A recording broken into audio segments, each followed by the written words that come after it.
Good morning and happy Sundays everyone mga mamis! For today's video nga ay maglilinis nga ako nitong napakalaking bangus at nag-iisang bangus sa aming freezer. So bali hiniwa-hiwa ko na yan pagkatapos ko namang tinanggal yung kaliskis niya. At sa mga nanonood dyan, wag niyo naman akong i-bash. Dyan talaga ako naglilinis. Pero malinis din naman yan mga mamis. Wag kayong mag-alala. Kami din naman ang kakain dyan, hindi kayong mga nanonood.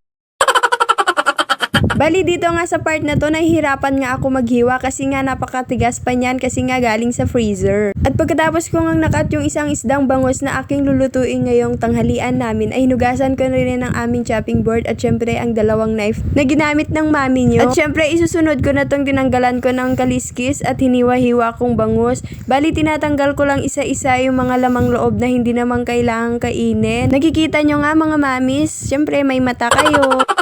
Maraming salamat nga pala sa mga sumusuporta sa aking mga video. Sana wag po kayo magsawa hanggang sa huli. At pagkatapos kong nanlisan yung mga isda, pumunta naman na ako sa aming kusina. Bali, pine-prepare ko lang yung mga condiments na kailangan ko. Dahil ipiprito ko nga pala itong isda. Bali, nilagyan ko lang din siya ng maraming kalamansi. At sana wag tayo ma-overdose ng vitamin C. Magiging zombie tayo.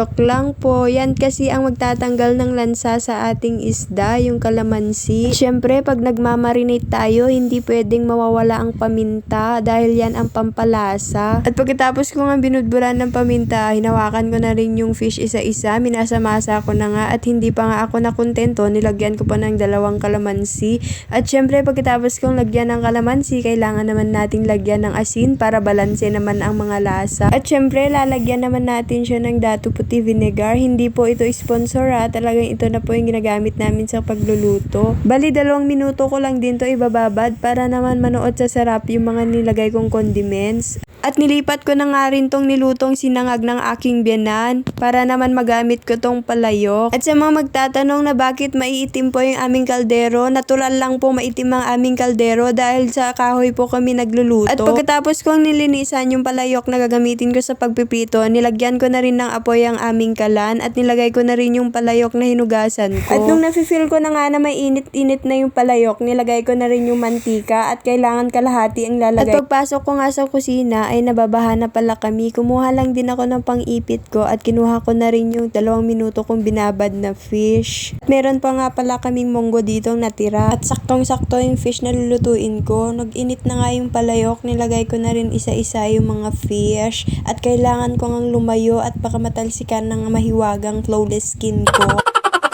Ang lakas nga talaga naman ng amat sintong mantikang to. Lumayo na nga ako at zinumin ko na't lahat-lahat. Hindi pa rin ako tinatantanan. Iniwan ko na titignan ko muna ang mag-ama ko kung ano naman ang ginagawa nila. At ayan, nagme-mekaniko nga pala sila. At binalikan ko na rin pala yung aking niluluto. At ayan, nag-golden brown na sila. Sa amoy pa lang talaga mga mamis, mabubusog ka na talaga. Sa pinaka-favorite ko talaga dito sa bangus ay yung kanyang belly. At okay na nga tong dalawa, kaya kailangan ko ng hainin. Hindi ko pa nga hahainin yung dalawa dahil nakukulangan ako sa kanyang tosta. Bali yung isang hinain ko ay pinalitan ko ng hilaw. At kailangan ko ngang lumayo kasi matatalsikan na naman ako. Isasama ko na nga ring iprito yung buntot at ulo. At pagkatapos ko nga iprito, lalagyan ko siya ng gulay. Parang gawin ko nga siyang inabraw. Oh, sa mga mamis na mahilig ng inabraw dyan, mag-comment naman kayo.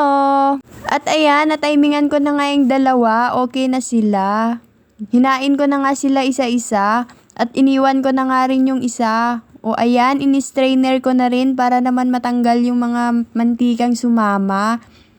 Bali 3 lang din naman kami kakain dito sa bahay dahil yung 3 nasa bukid. Bali ang gagawin ko na lang, ipiprito ko na lang lahat at pag uwi nila, kakainin na lang nila. At hindi nga namin maubos yung isa dyan kasi sobrang malalaki yung pinaghihiwa ko. Pinagtripan ko nga ang daddy nyo, butas yung kanyang short. Sorry daddy, nagkapag-asawa ka ng masarap kumain pero magtahi, hindi marunong.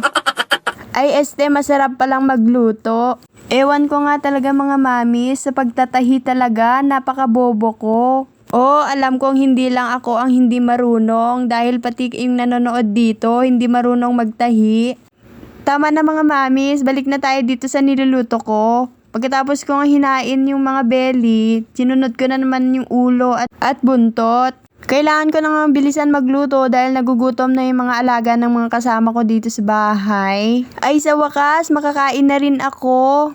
Dahil naluto ko na nga lahat yung mga prinito ko at kailangan ko nga munang iseset aside yan dahil kulang pa yan.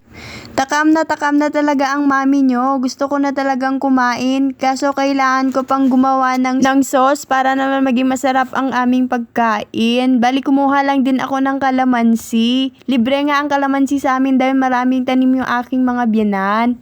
At ayan, may isang batang nakisali sa aking pagbi-video. Nakasimangot na silang dalawa dahil gutom na sila. At hiniwa ko na nga yung kalamansi at kaya ko na nga sa lalagyanan. At pinisil ko na nga yung kalamansi at kinuha yung katas niya. At kinuha ko na rin yung Datu Puti Toyo. O hindi rin po yan sponsor ha. Yan po talaga yung gamit namin. At syempre kung may Datu Toyo, meron ding Datu Puti. Para talagang maging masarap yung aming sausawan. Pagkatapos ko nga gumawa ng sauce, tinawag ko na rin si Daddy. At syempre, kailangan nating sabay-sabay kumain para masarap ang ating kain at maparami tayo ng kain. O ayan mga mommies and daddies at sa mga nanonood, let's eat po. Thank you Lord sa blessing. Yun lamang po. Sana nag-enjoy kayo sa aking mini vlog. Bye!